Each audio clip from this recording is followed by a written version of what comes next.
महेश्वर भुजंग भूषण नीलकंठाय देवाय आदियोगिनं त्वां सश्रद्धे मुक्तिदायिने आदियोगिने दिव्य आरति अर्पयामि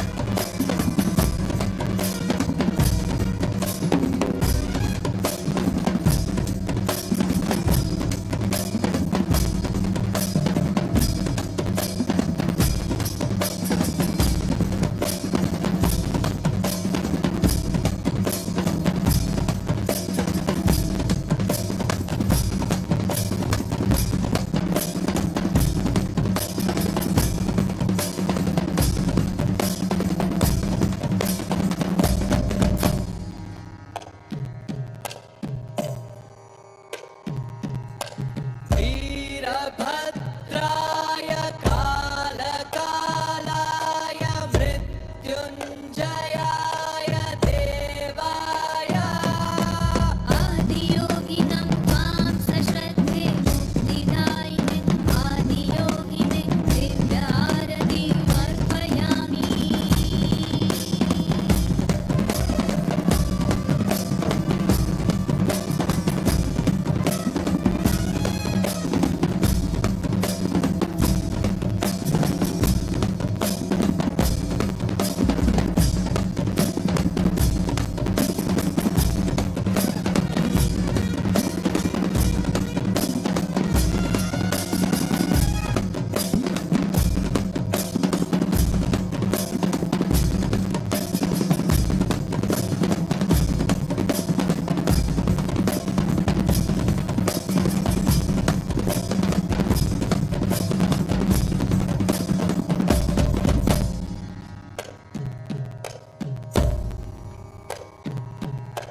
हर हर हराय शिव शिव शिवाय ताण्डव प्रियाय देवाय आदियोगिनं त्वां सश्रद्धे मुक्तिदायिने आदियोगिने दिव्य आरति अर्पयामि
कर्पूरगौरं करुणावतारं संसारसारं भुजगेन्द्रहारं सदा वसन्तं हृदयारविन्दे भवं भवानी सहितं Namami.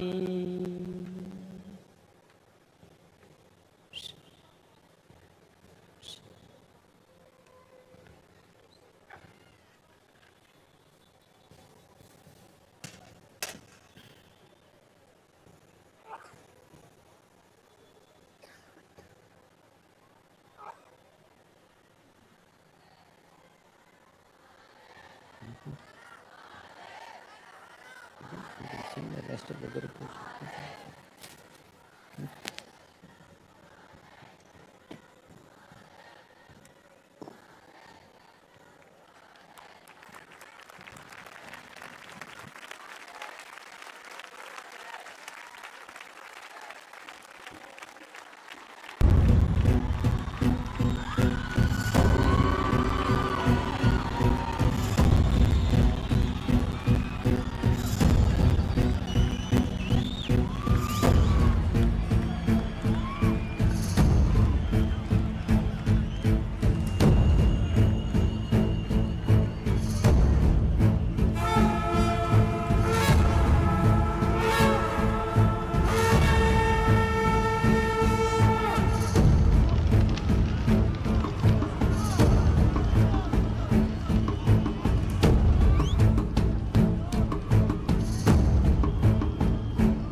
Over 15,000 years ago, a being appeared in the upper regions of Himalayas.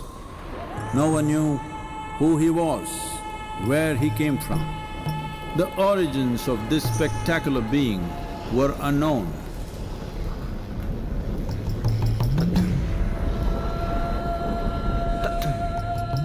When his ecstasy allowed him some movement, he danced wildly.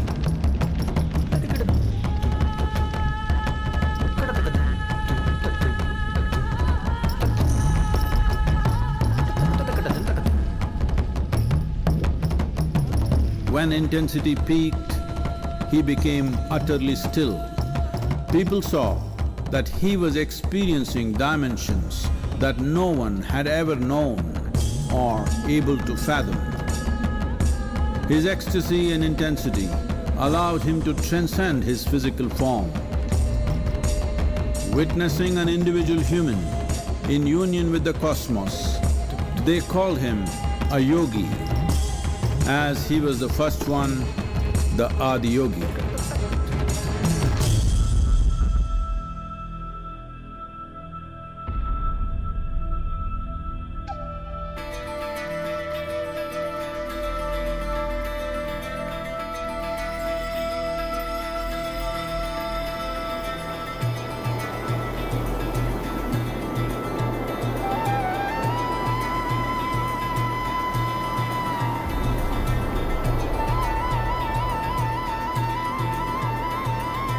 When his stillness lasted for years on end, curious onlookers melted away.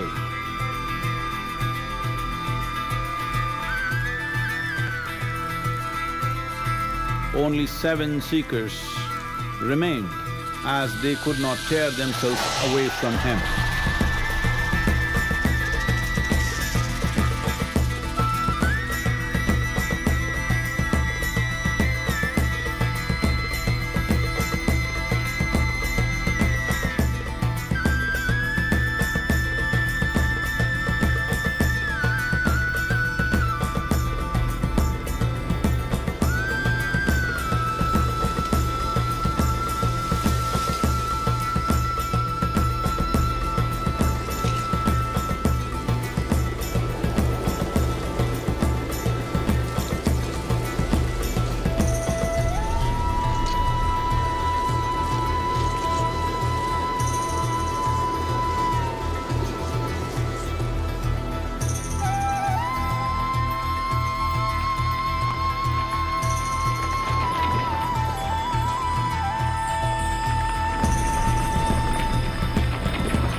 He transmitted the profound science of yoga in its full depth and dimension.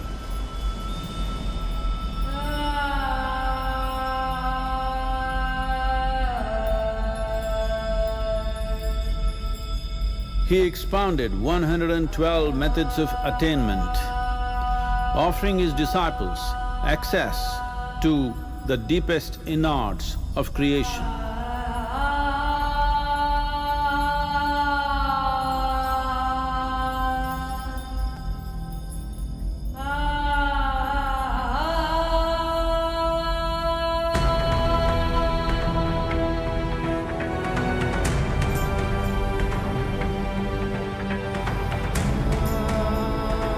In this magnificent state of yoga, many mysteries of the created and the uncreated cascaded upon his unbridled wild hair.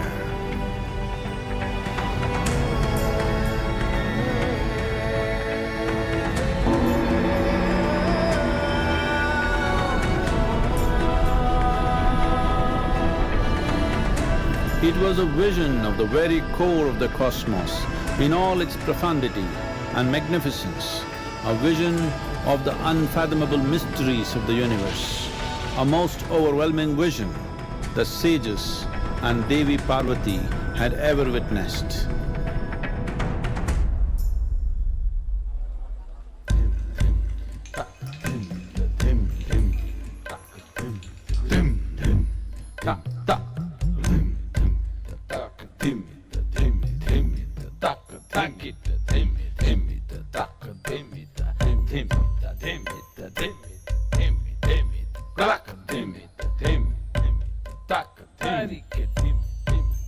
Devi Parvati, seeing Adiyogi reveling in ecstatic states, said, "I want to have what you have.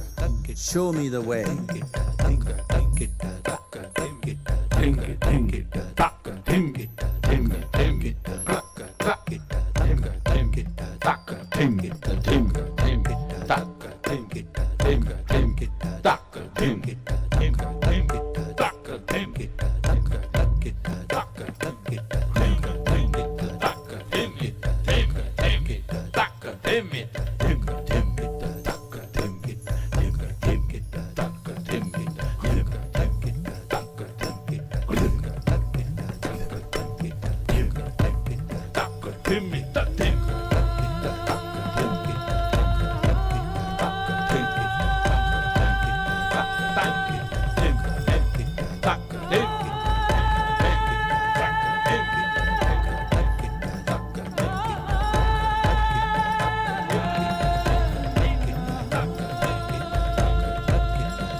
Adiyogi absorbed her and made her a part of himself, and hence he is the Ardhanari, the ideal man, where one half of him is woman.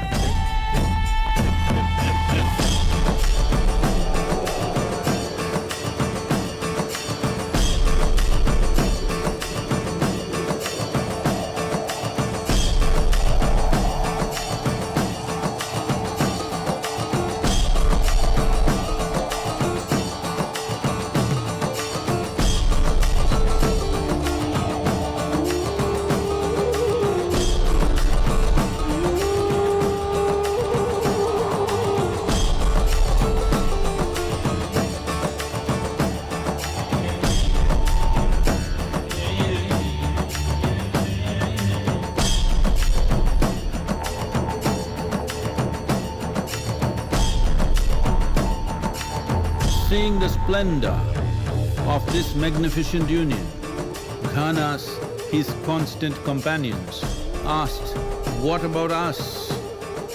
Adiyogi said, "Just drink of me," which drove them into intoxicated raptures.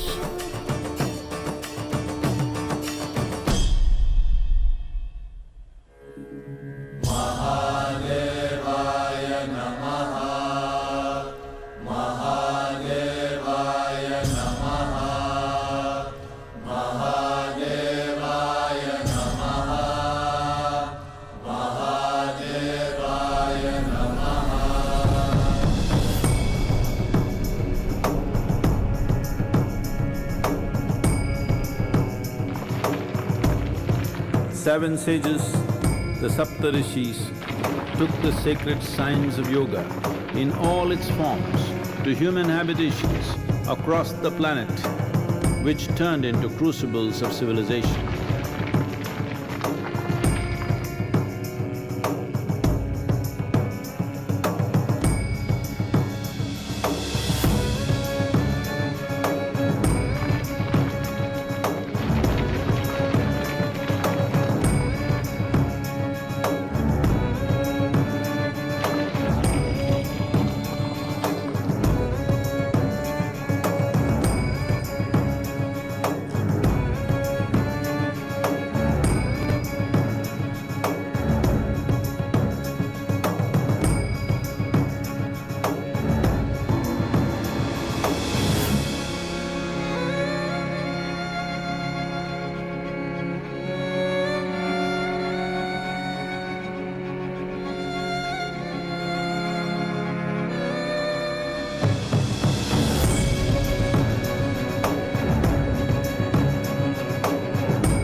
This spectacular being is not of the past, but the future of humanity.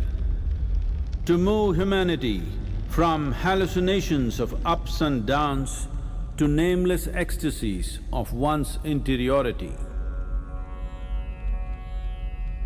Mahadevaya Namaha, Mahadevaya Namaha, Mahadevaya Namaha.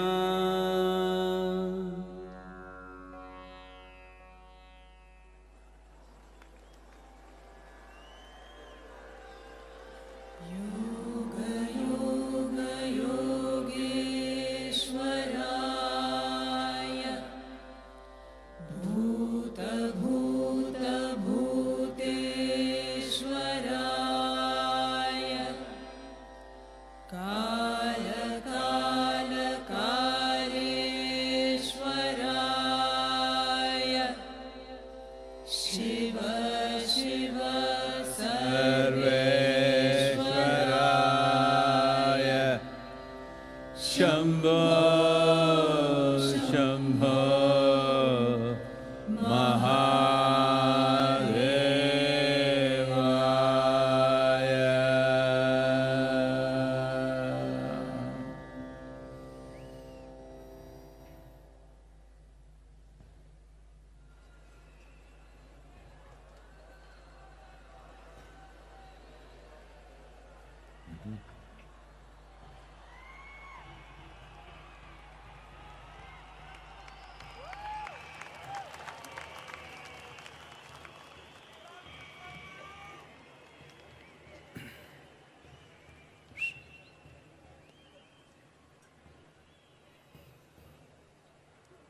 Jaya Jaya Jaya Mahadeva.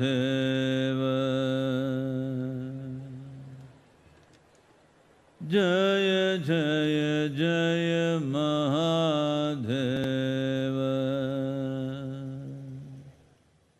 Shiva Shankar Adi Ananta.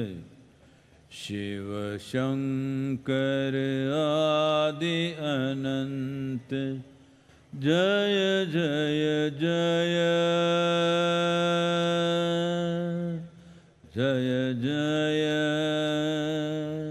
Jaya Jaya. Jaya Jaya Jaya Mahadeva. Jaya Jaya Jaya Mahadeva.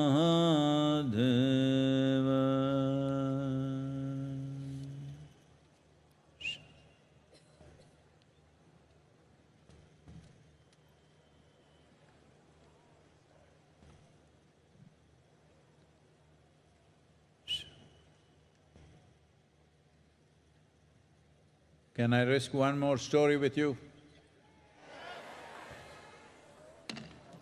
Once upon a time. Can I risk a story with you?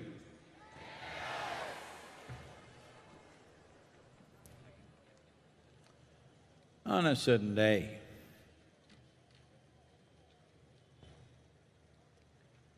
Shankaran Pillai went out drinking with his friends.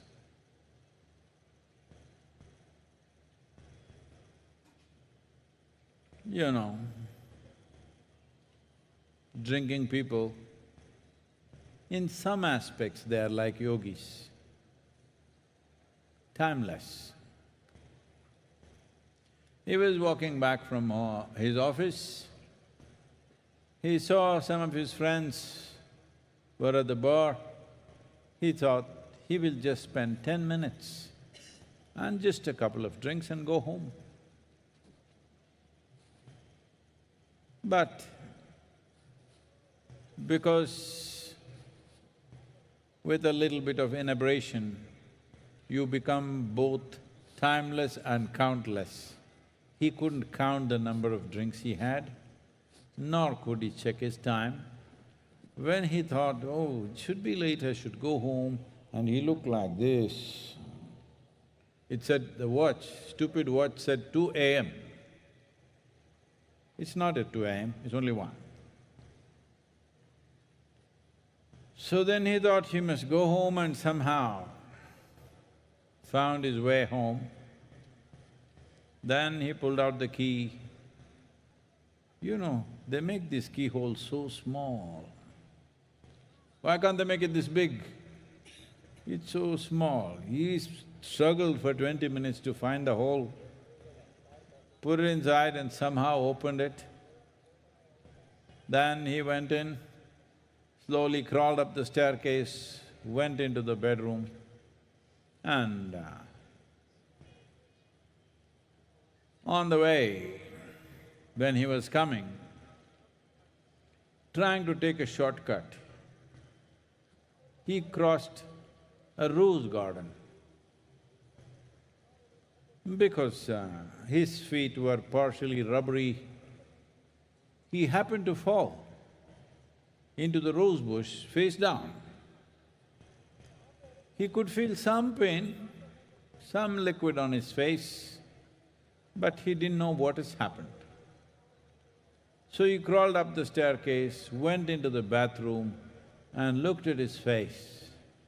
It was one big mess, bleeding all over the place. The rose bush had really done a scratch job on him. Then he opened the medicine cabinet, fixed himself up and went and crashed into the bed.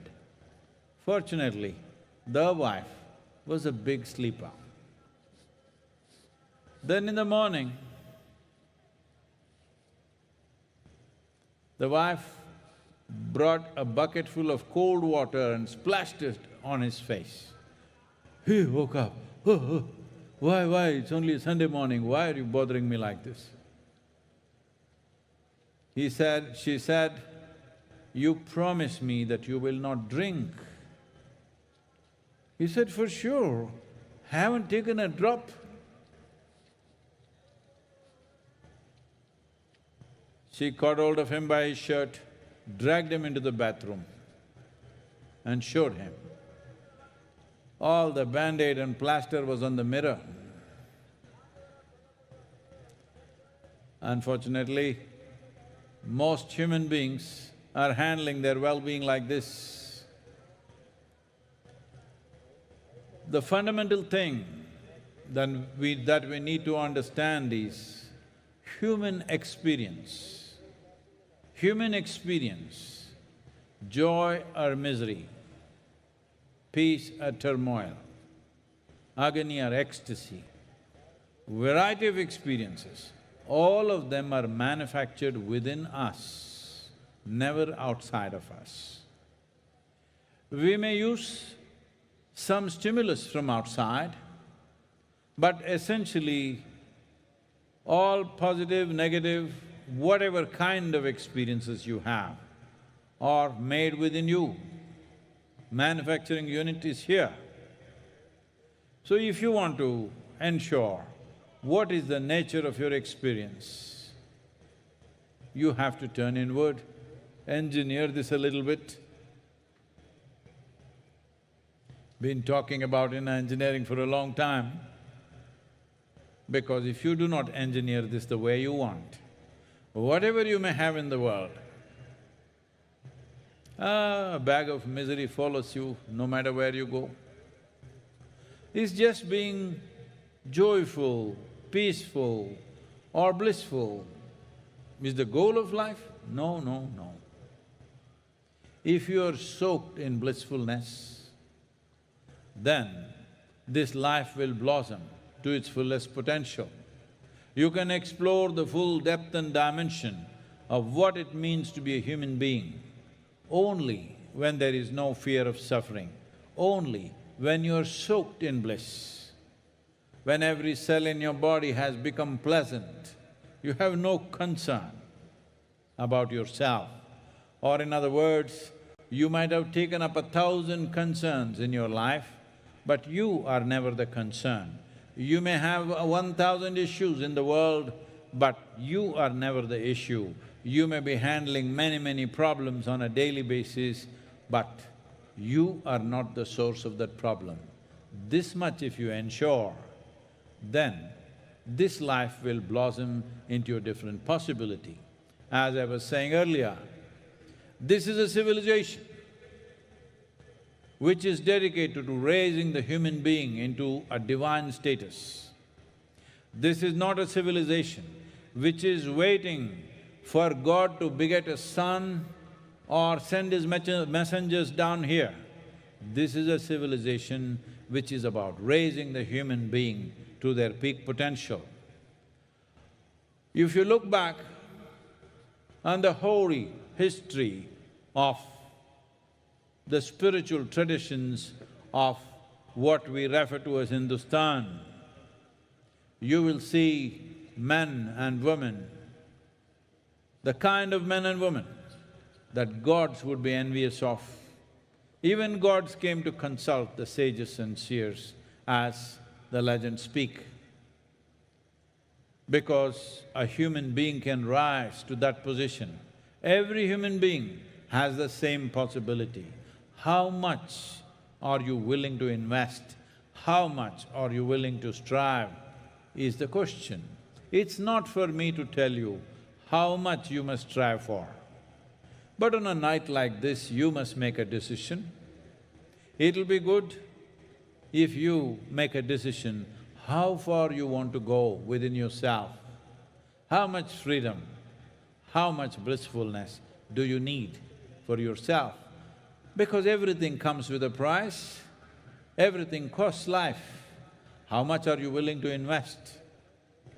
How much striving are you capable of? It is good on a night like this if you make your decision. You don't have to go by my prescription because I have not given you a prescription unless you ask for one. So, there are simple ways, there are very sophisticated and complex ways, there are many ways.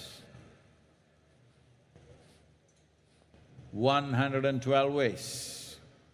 Those 112 ways are basic things. Out of that, there are a million ways. There are many, many, many ways. But the important thing is, you must make a decision. How much of your life are you willing to invest for your inner well-being?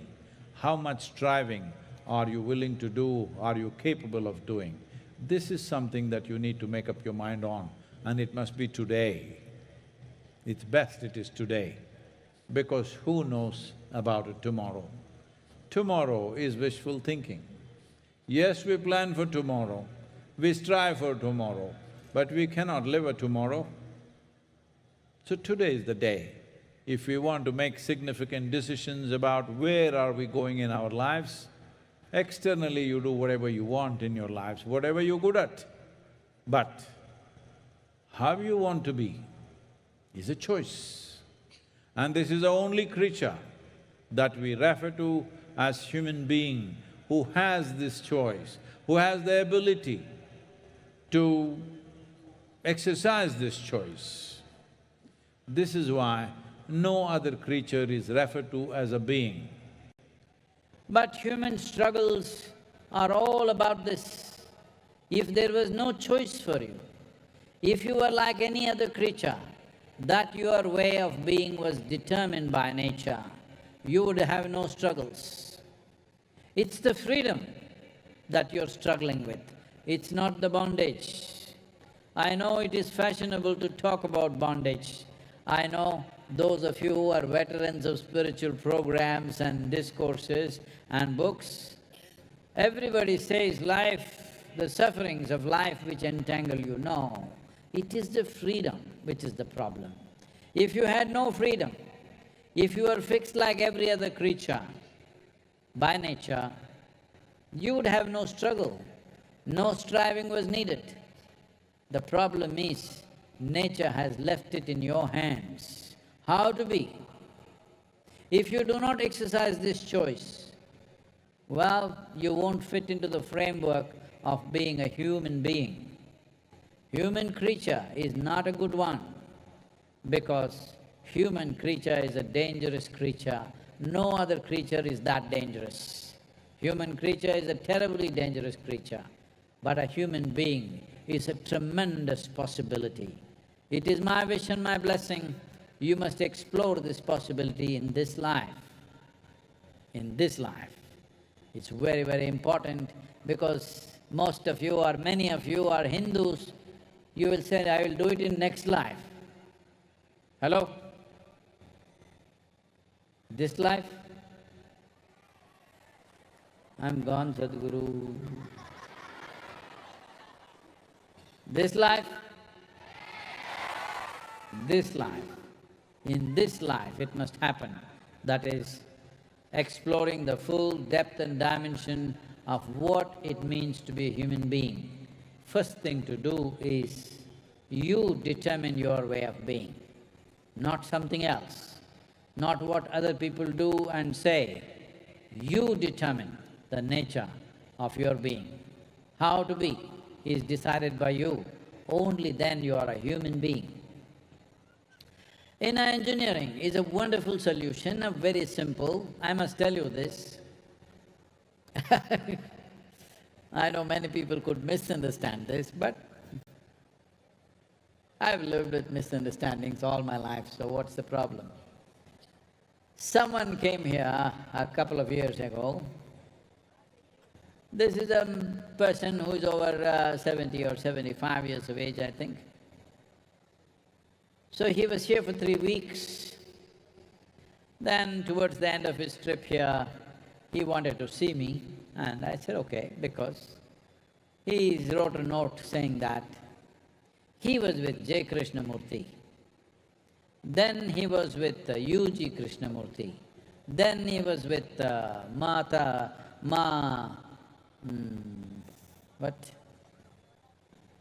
Anandamayi, then he was with Rajneesh, then he was with some Western teachers in Europe. So he wrote, I've been with all of them, I would like to meet you. I said, okay, a senior person, so I went to meet him.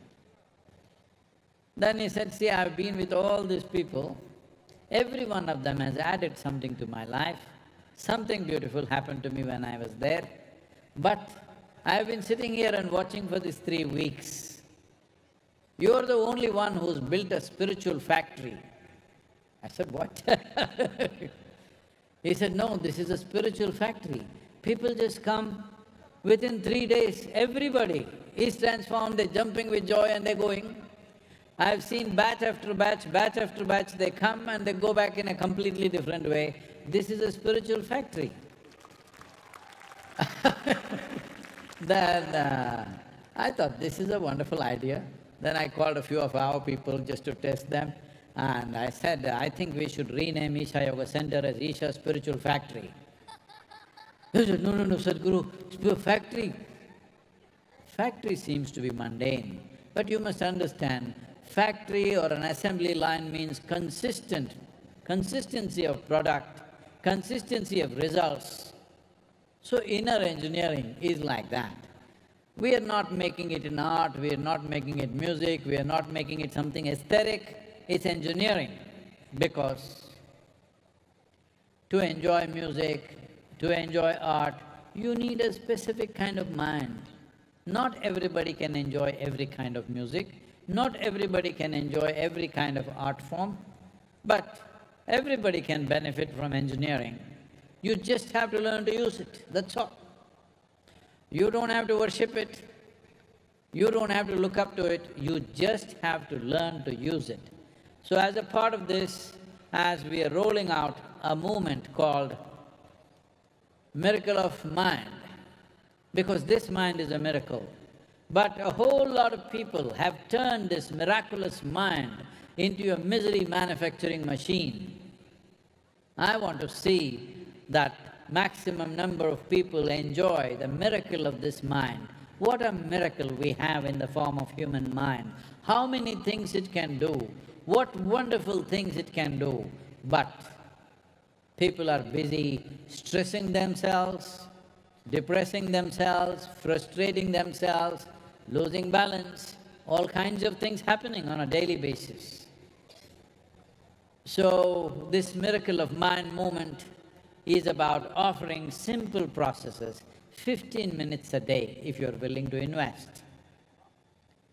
For different people, different kind of things, over 21 varieties of offerings, 15 minutes a day. This will come in the form of an app, a gamified app, so that people can play with it, and every day before you go to bed, you can play a little life hopscotch, which will give you a reading as to what is your mental state today.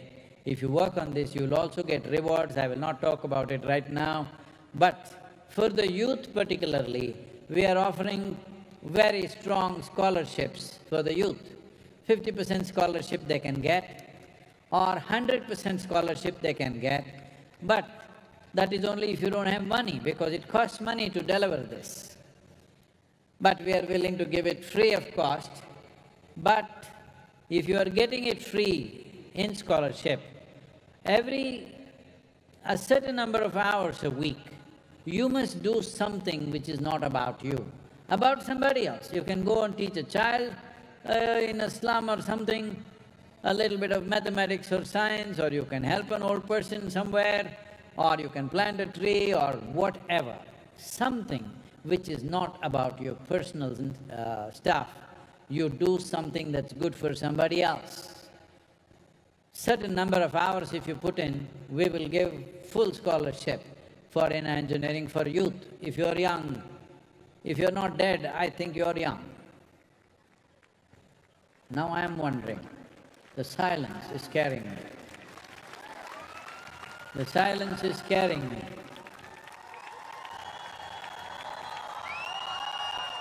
Alive, people?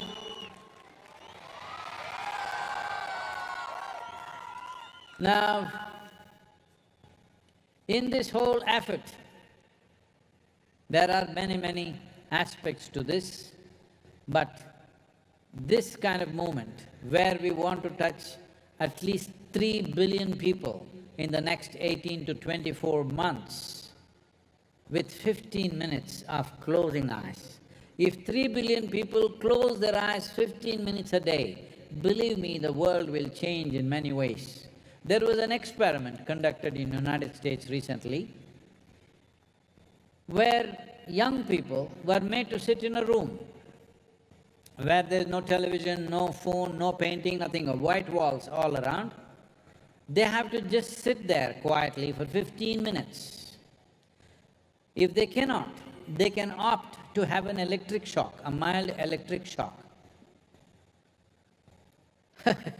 67% of the young people chose electric shock rather than sitting quietly for 15 minutes. So you see, sitting quietly with eyes closed for 15 minutes, if 3 billion people do it, it can transform the world, can mitigate the mental health pandemic which is supposed to be coming. People make predictions. Predictions are made based on cold statistics. What is beating in a human heart is never taken into account. Statistics don't take that into account. But if all of us are willing, can we make sure that they're predicting in the next 10 years' time there'll be a mental health pandemic? Because many factors are showing that.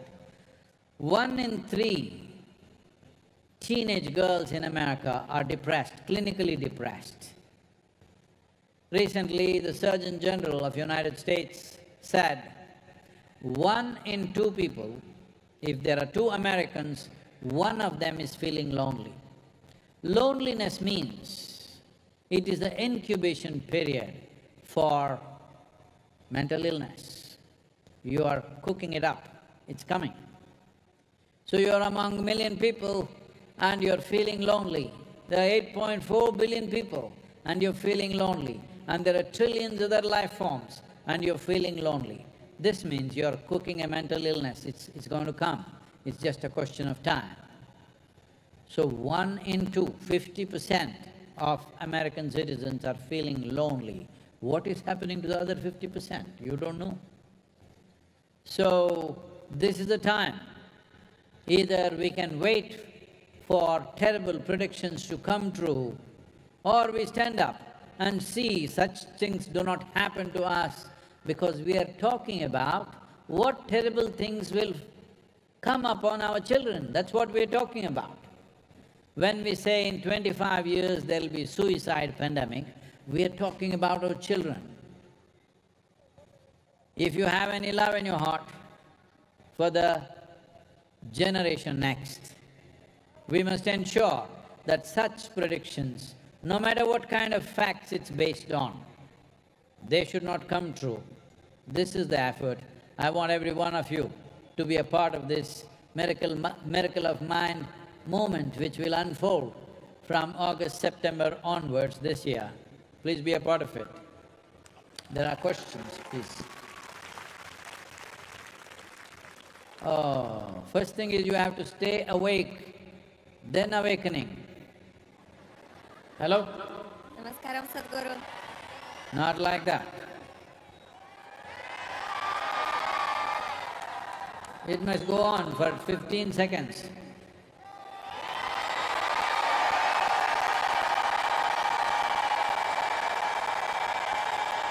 Ah, you're there. Please, questions. Namaskaram, Sadhguru. 1 o'clock here. My name is Ekaterina. I'm coming from Russia. And my question is, if Shiva was present in today's world, what would he want us to do? Well, he is present. This is what he wants you to do. That your life should alternate between the profoundness of experience which makes you still and a dynamic celebration of that in activity. That's what he was and that's what he wants you to do. And don't ever say that if he was present. He is very present. This is why we are talking about him. We are not talking about an apparition which is not here. We are talking about a living presence. I've been telling you for a long time that he is my 50% partner. That is just a little boast from me, because he holds the 100% stake. I am just a slave, but I claim I am a partner. You can also.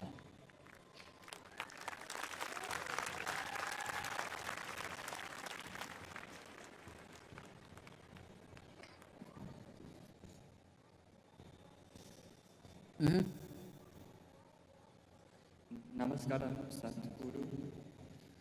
11 o'clock. So my name is Marvin. I came here from Germany, and I feel like I don't have much devotion in my life. So for such a person, is there any point to go to temples and to worship?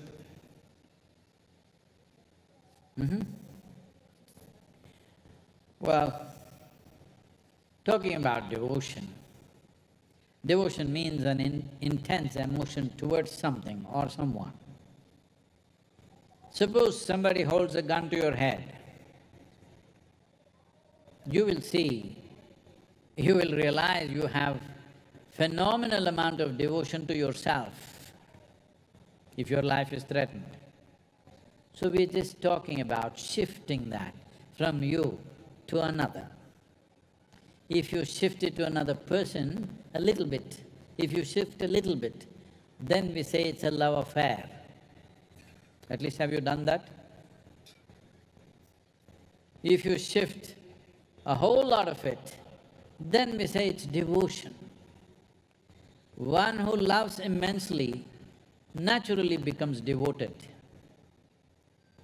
Devotion does not mean going to the temple, church or mosque. Devotion means you're intensely focused towards something. Something or someone has become more important than yourself. You have fallen in love so hopelessly, you can't turn around. Is this a good thing? Well, it's not a good thing. It's just fantastic to be a devotee, that's all. Is it a good thing? When I say… because if you say good thing, next thing is, what will I get? You'll get nothing, you'll lose yourself. It's just wonderful. Ask some people, even if they have minorly fallen in love, even if their love lasted just for a weekend, ask them, it was the most beautiful experience that they had in their life. If you have become devout, you will see your experience of life is just wonderful. It's not good, because if we say good, then we have to evaluate it. Good and bad means values are there. What will I get? You get nothing. You actually lose yourself. But why should I do this? Why should I go to temple and worship with devotion? You don't have to, because a temple is not about worship. Let's understand this clearly. The temple is not about your prayer or your worship. Temple is a powerful energy form. It's for you to go there and be soaked in this. If you do not know this, you come from Germany, but most Indian people know this, they forget. But they know this. They go to the temple to have darshan, not to pray, not to worship, not to send petitions to God, just to have darshan. Because even if they individually do not know, culturally they know that there is a powerful deity, an energy form. You want to imbibe that. You are going there to capture the deity into your heart. You are not going there to worship and come back. You are not going there to pray and come back. You want to capture that sacred form into you so that it lives within you and enhances the life that you are. So temple is not about worship, temple is not about prayer, devotion is not about temple. Devotion means, see, has anybody, no matter what is the arena of life, whether it is art, music, mathematics, spirituality, politics, business, anything, has anybody done anything significant in any field without being devoted to what they are doing? You can earn a living by doing casual things. Only if you're devoted to something, something big happens. Just recently, 4 days ago, I was talking to Sachin Tendulkar. You don't know who he is? All Indians will say, boo, if I say his name. I didn't hear any noise. See? Because he has become the jewel of India. We call him Bharat Ratna. But what did this boy do? He's no more a boy, he's a grown man now, but everybody still thinks he's a boy because they saw him as a boy to start with. What did he do? He did not study well, he did not become a doctor, engineer, PhD, this, that, nothing. He just hit the ball, hit the ball, hit the ball, hit the ball, hit the damn ball so well. Nothing else, just hit the damn ball.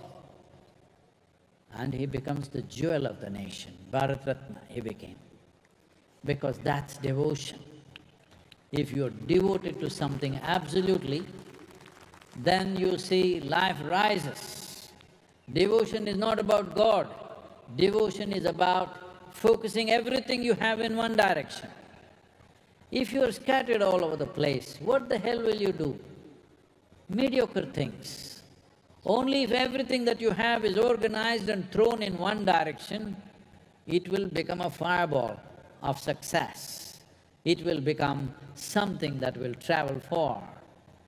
So devotion is not about God, devotion is not about temple, devotion is not about worship or prayer. Devotion is about organizing yourself in such a way, your body, your brain, your thought, your emotion, your energy, and whatever the hell you may have, everything gets organized in one direction so that you penetrate the morass of life to get somewhere. How you do it is up to you.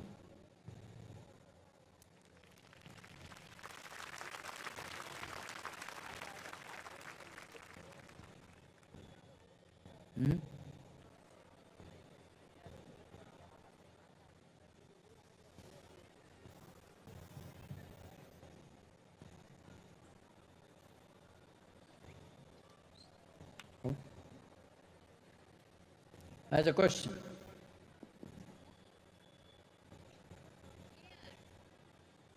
Namaskaram, Sadhguru. Where are you? Here at 11 o'clock. Everybody is 11 o'clock, 1 o'clock, 11 o'clock, 1 o'clock. My name is Vani. Sadhguru, every year the midnight meditation is a very powerful experience for me. Since you are initiating us this process, can we continue this practice later also to keep the grace of MahaShivRatri within alive us? You're talking about staying awake every night? The practice. If you want to do Maha Mantra,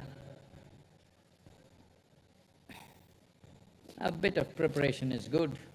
Just going home and doing it strongly is not necessarily a good idea.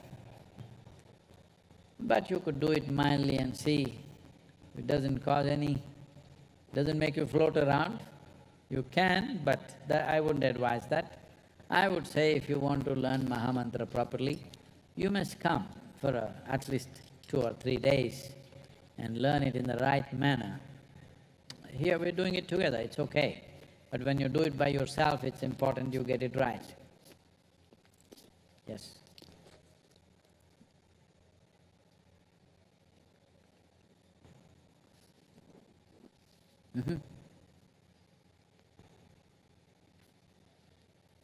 Question.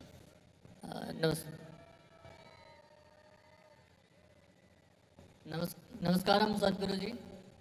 I am Manvendra Singh and I am coming from Air Force Station Solur. And being from armed forces, element of armed forces which we have today in large number here, I also have one question which partly you have discussed about loneliness. In the armed forces we do follow a strict regime of discipline for our physical strengthening as well as mental health. However, at times, as it is said or generally perceived that loneliness is basically an enemy and for the mental health. As you covered that yogis and in fact Adi Yogi himself was for the most of the time was alone, but still he had that strength to conquer his thoughts and the mental process. So we would like to gain from you on this particular aspect little more, sir. Oh, you're asking why the yogis didn't go crazy. See, I know when you get into a cycle, which is like gets into the chakkar, then it feels absolutely helpless and you can't believe that you're doing it. But that's how it is. That's how the nature of mind is. But essentially what's happening is this. See, what's in your mind? Just look at this. When we say mind, the English word mind doesn't really define anything, it's very general. But anyway, we'll talk in English language this way. I don't want to go into the details now. There is buddhi, ahankara, manas, chitta, we will not go into that. The mind that you have has certain amount of memory. If you have vast amount of memory, you use that to create a very fantastic sense of imagination, and if world allows you and if you have the necessary skills, you will manifest something in the world, one way or the other. But for all this, there is a bank of memory. You just see, mental illness is not something that will just happen like that. You are working for it. One day you will succeed. When I say you're working for it, that looks like an insult. When somebody is unwell, did they work for this? Yes, unfortunately. Unconsciously, of course, without them knowing it. It is like if you're eating a certain type of food which is not good for your system, but you did not know it's not good for you, you ate and one day you fell sick, then the doctor tells you what nonsense you've been eating, but you thought it was good food. Just like that, there are mental stuff. But let me make it very simple for you. There is memory, there is imagination. Between these two things, there is awareness of present moment's experience. These are three dimensions: memory, imagination, and awareness of what is there right now. Unfortunately, your education systems, to some extent military, might have trained you to keep these things apart, but I've seen the methods that are used there, they're functionally useful, not useful in terms of transformation.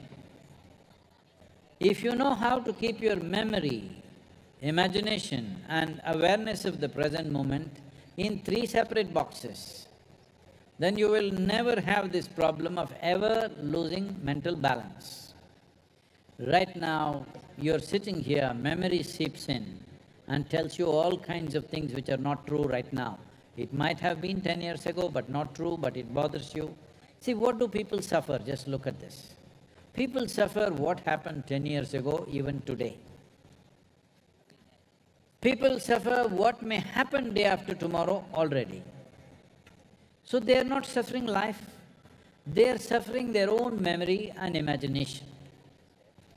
So if you had enough discipline within you, I wouldn't use the word discipline normally because you're from the armed forces, I'm using that word. If you had enough discipline within you, you keep memory in its memory box, imagination in the imagination box, present awareness is here, you're conscious. Does it mean to say you cannot think about the past? Does it mean to say you cannot think about the future? No.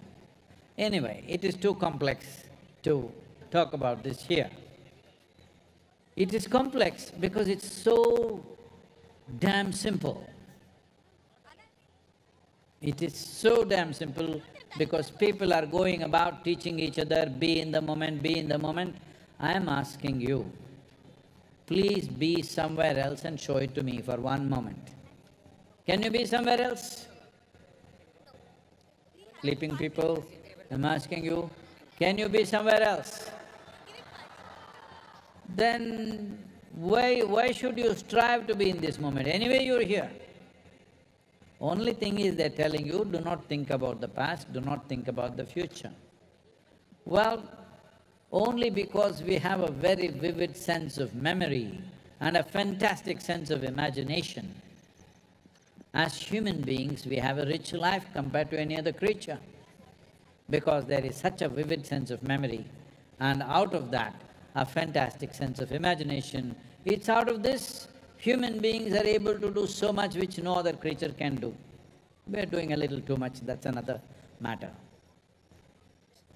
So, to be able to be here is not a question of capability, it's just willingness. Everybody is here only, nowhere else. But there is no willingness. They are always exploring the past or future, nothing wrong with that. You can think about yesterday, you can think about tomorrow, as long as you know you're thinking about yesterday and tomorrow. But when you misunderstand this, then you start building castles in the air. If you start building castles in the air, and after some time you start thinking it is a real castle, then we say you are neurotic. If you start living in that castle, then we say you are psychotic. A third person will come and collect rent for that castle. We call him a psychiatrist.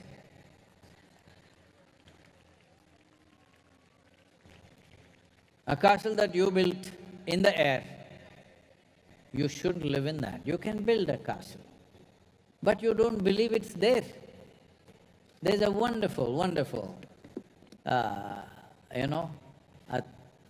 a certain lore that is in Tamil Nadu. There was a saint or a sage called Pusalar. Pusalar was, poor means very poor, in the poorest locality in the town he was living.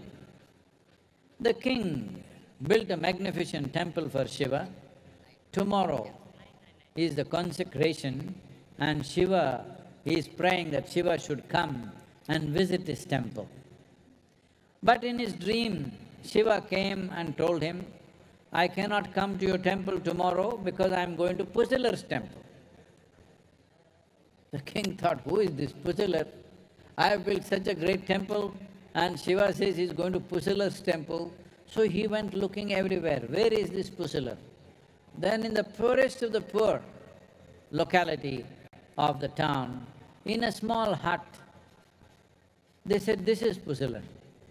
He looked at this man who is in tattered clothes and he said, "You are Pushalar? And you built a temple? Where is your temple?" he asked. Pushalar was a little embarrassed and he said, "No, I just built it in my heart." He said, "What? You built it in your heart? I built a magnificent temple and you built it in your heart? What is that?" No, I built it every brick by brick. I just didn't make it up. I built it every brick by brick, every detail, every carving, everything I built in my heart, in my mind and my heart. And Shiva came and told me in my dream that he wants to come to your temple, not mine. The Pushalar grinned sheepishly and yes, Shiva told me he's coming tomorrow to my temple. This is the power of human consciousness. If you know how to use your memory and your imagination and infuse your life energies into it, it will manifest as a reality. This is the power of being human. Instead of using this miracle that we have, don't make a misery out of it. No matter what, whatever your life situation, disease, death, divorce, whatever the hell is happening in your life, even if the worst things are happening to you, still there is no reason for you to get frustrated, miserable, depressed, whatever, because you came here with nothing. Whatever is happening, you're anyway on the profit side. And there is an assurance when you go, there is nothing to take. What are you crying about? What is it? No, you know what they said, what they did, they looked at me like this, they said that, they did this, they did that. It doesn't matter who did what. Just see what a dastardly thing you're doing to yourself when you make yourself miserable. Nobody has to do anything to you. If you are making yourself stressed, frustrated, miserable, depressed, you don't need enemies, you're on self-help and you're doing great. It's time you get out of this. This is one thing you promised me on this night. All of you,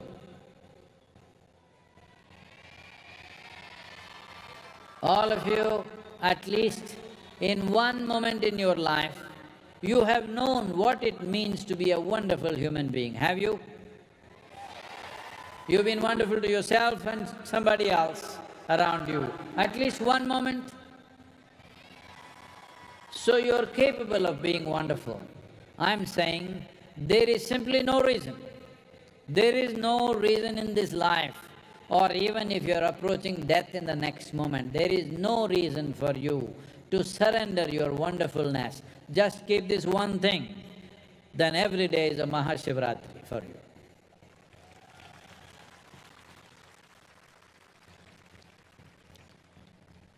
It looks like all of you, boo. I'm going to come there now. I want to see some aliveness. No, I want to hear it.